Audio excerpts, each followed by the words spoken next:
This car picks up speed like hell. I think my producers are going to complain. They are nice. They are expensive, but they are nice. Hey everyone, welcome back to Sgcarmart Reviews, and today we're driving the new Audi e-tron GT. So this is an all-electric 4-door Grand Tourer that promises a blend of performance, comfort and luxury. Let's take a closer look.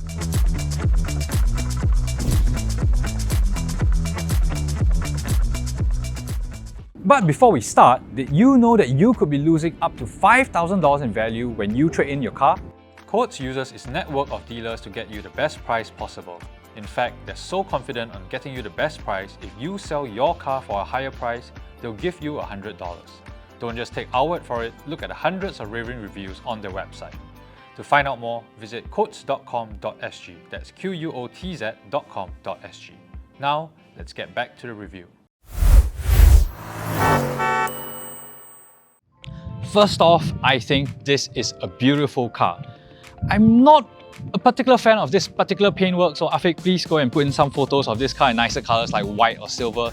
But color aside, I think this is easily the best looking EV right now and arguably one of the best looking cars on the market, period. So what I really like are the fact that you have all these sleek lines, these long forms that stretch across the car, and I really like how the roofline and the rear diffuser then taper down towards this single light strip at the back.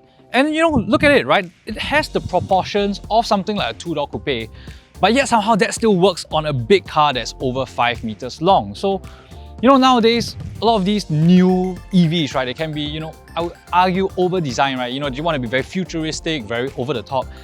I just like that this is just design done well, right? It's beautiful, it's pleasing to the eyes, and it's just a lovely car to look at.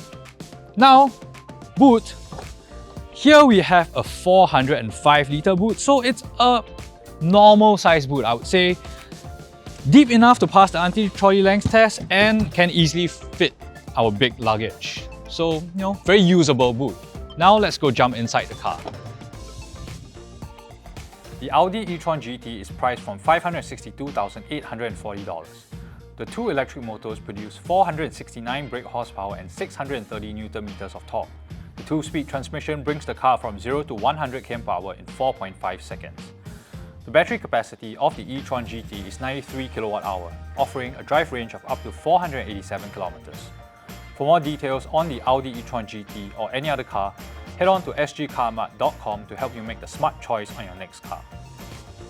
Here in the rear of the e-tron GT, space-wise, it's okay. You know, for a car this long, it's actually not very spacious. Legroom is okay, legroom is decent. Headroom is okay as well. You know, I'm not super tall, so I think super tall people will probably struggle a little bit because the roof does slope quite a lot. But it's a comfortable interior, right? So it feels nice, it feels quite luxurious. I will admit though, it's probably not really a 3-seater at the back. So if you can see how the seat cushions here sort of eat into the middle seat, and we have still a big transmission tunnel here and a big hump here. So you could sit in the middle, but it's a little bit on the tight side, and it's probably more of a 2+2 than a 2+3.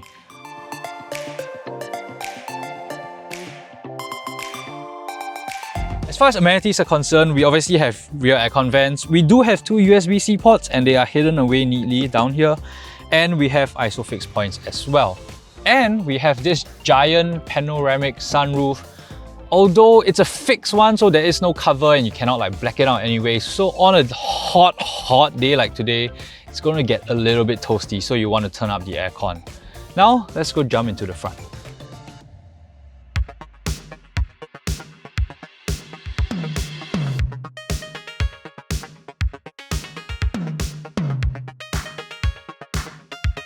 So here in the front, this is a very familiar and recognizable cabin, right? So what do I mean? So things like your digital dashboard, your infotainment system, the layout of your controls here, and even a lot of the switchgear, the steering wheel, buttons, everything. It's very similar and perhaps even identical to what you'd find in a lot of other Audis, a lot of other cheaper Audis, right? And that's either a good or bad thing depending on taste. So some people want the interior to be, you know, extravagant, a bit over the top, you know, very futuristic. Personally though, I actually like it like that because I find that this is a very intuitive cabin, right? Everything is very obvious, everything's where you expect them to be, it's very easy to use, everything's just one touch away, one button away, right? And I actually like it like that. I don't want it to be overly complicated. I don't want to dive into menu after menu just to find some function. So I personally like this. Is it for you? Well, you have to decide, right? This car also has been optioned with these vegan seats, so you have this fabric option. And I actually quite like it. It's a nice material, it feels very nice. These are also optional sport seats and they are nice. They are expensive, but they are nice. I will say though, from a packaging perspective, this is not the most spacious EV in the world, so you don't get all your, typical like cubby holes everywhere. It's quite a, maybe not tight, but quite a concise cabin in that sense. So similar to the Taycan that it's based on, it's a lot more driving and driver oriented. So it feels a little bit more cocoon, and I think that's nice for this particular car because it's more of a performance driver's car. But yes, if you're expecting a ton of space and interior flexibility, you're not going to find that in this car. But let's go drive this e-tron GT.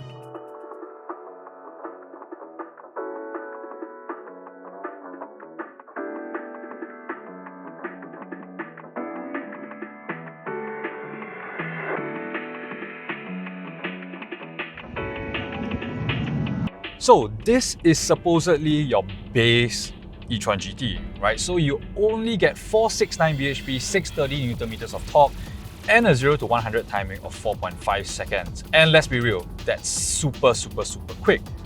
You can actually bring that 0 to 100 timing down to 4.1 seconds with the overboost function, but in real world situations, this car is basically as fast as anything else you'll find on the road. If I just put my foot down, it's very fast. Like, it's as fast as you ever need to be driving, right? And I'll be very honest, there is a faster version, right? There is the e-tron GT RS. And I actually prefer this car's performance. That one you get 0 to 100 in 3.3 seconds, which is just absolutely insane, right? That's like beyond supercar performance.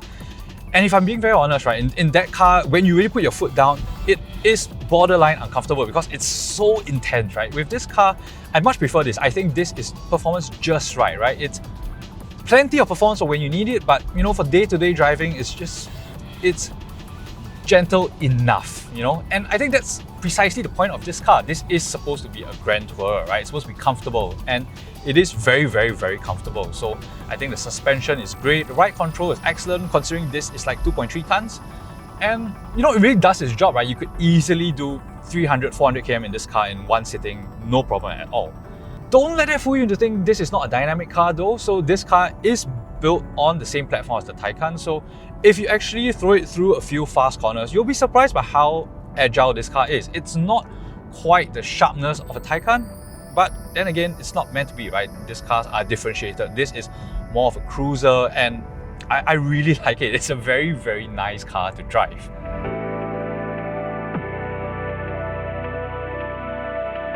And as far as efficiency goes, so I've been driving this car for 4 days and I'm doing now 22.4 kWh per 100 km. So that translates to about 425 km of range on a full single charge.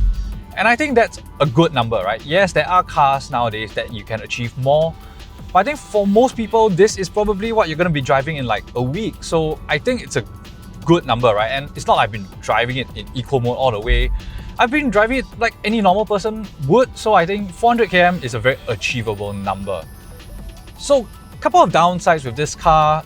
The first thing is the fact that it is a big car and quite a low car. So when you're going over bumps, you have to be a little bit more ginger, and when you're parking, especially if you're reverse parking into those lots with curbs at the back, you would probably want to be a little bit careful. To be honest, you probably wouldn't reverse as much as you probably could, just because you're like worried that you're gonna like hit the back, right? But then as a result, when you come out, you realize that, hey, your nose is sticking out quite a bit because this is a big car. And also on the road, you don't really feel it, but when you're done parking, you realize this car really takes up most of the lot. So it's quite a big car. The second thing that I would have liked is the ability to set a higher regenerative braking setting. So with this Audi, how it works is that you have these pedal shifters and you can adjust the regenerative braking, but you're actually adjusting the limit, not the setting, right? So this car wants to roll, it wants to cruise. So if you come off the throttle, it's not actually doing any regenerative braking. It wants to cruise along and roll along. So when you actually hit the pedal shifters, what it actually does is that when you brake, it then allows for a higher regenerative braking setting, but you cannot actually force it to brake hard, right? So you cannot have that one pedal drive, and that ultimately I think is a preference thing. Some people hate that. I personally like it, but I'm not too fussed about it, right? You know, it doesn't break this car in any way.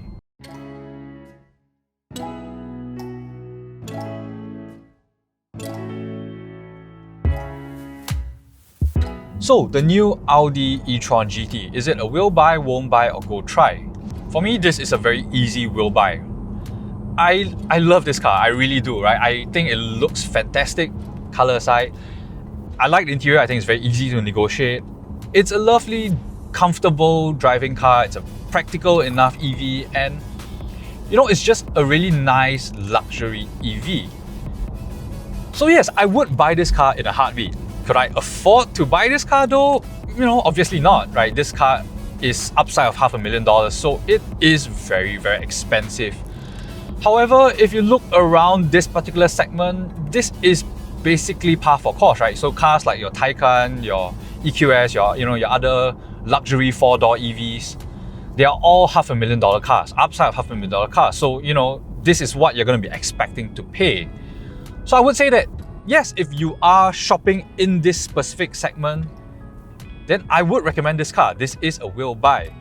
However, if you, like me, are not shopping in this particular segment, then this car is just a no money to buy.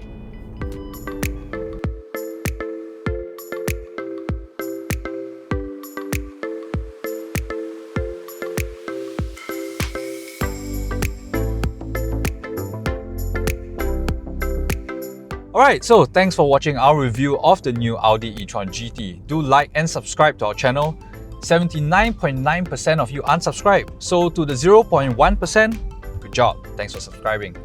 Also, do follow us on TikTok, we are at Sgcarmart. So until the next video, I'll see you soon. Bye! This is a no money to buy. So this is a 4-door Grand Tourer, all electric, that promises and we do have this giant panoramic. In 3, 2, 1.